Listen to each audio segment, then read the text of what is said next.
Une question que ma fille m'avait, elle était toute petite, elle va avoir 5-6 ans, et elle me dit un jour, moi maman je veux faire le même métier que toi. C'est ma fille, tu veux faire de la production et tout. Elle me dit non, je veux être guerrière. C'est-à-dire que l'image qu'elle a de moi, c'est la femme qui se bat. Et j'ai trouvé ça mais magnifique. Et je lui dis, mais guerrière, c'est pas un métier, c'est un état d'esprit. Donc je suis Sabrina Agresti-Rouba, je suis productrice et je suis élue au conseil régional Provence-Alpes-Côte d'Azur et j'ai une énorme délégation qui est la lutte contre les violences faites aux femmes et la lutte contre le harcèlement scolaire.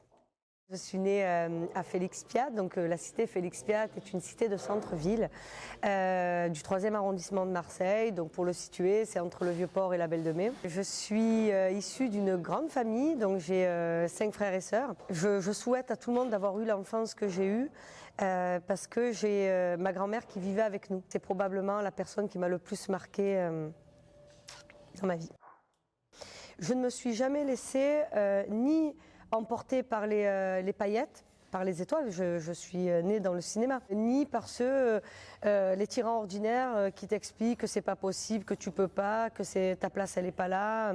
J'ai toujours fait ce que j'ai voulu, mais en accord avec moi-même et avec ce que j'ai reçu en héritage de mon éducation. J'ai la chance un jour de croiser le chemin d'Akhenaton, donc du groupe IAM.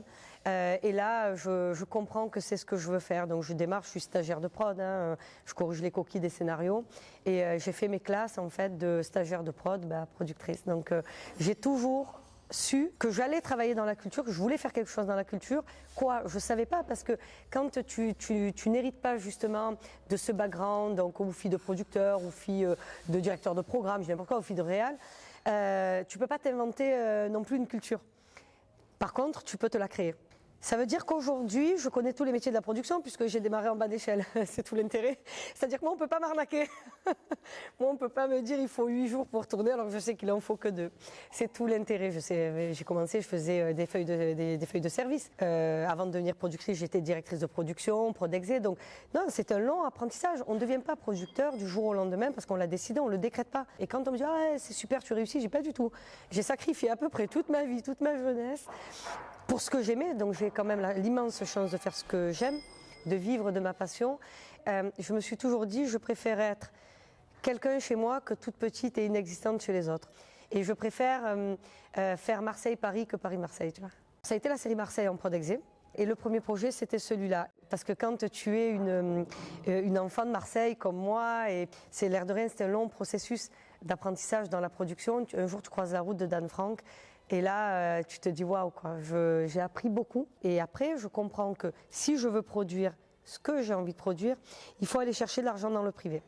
Et quand je vais vendre ça aux investisseurs, je leur dis voilà, bon, moi je ne suis pas une spécialiste de l'ingénierie financière ni juridique, de quoi que ce soit. Je comprends, mais ce n'est pas ma spécialité. Et pour faire le parallèle, je leur disais voilà, moi je ne développe pas de nouvelles tech. Moi, je développe des scénarios. On dit des choses dans des scénarios. On est des passeurs de messages. Et je leur dis, le seul truc qui marchera toujours, c'est comme les boulangers et comme ceux qui fabriquent des vêtements. Voilà, les gens continueront à regarder. Il faut juste pouvoir donner l'accès à la culture et après choisir ce que tu as envie de montrer. Marseille, j'ai rien inventé. Enfin, c'est pas moi.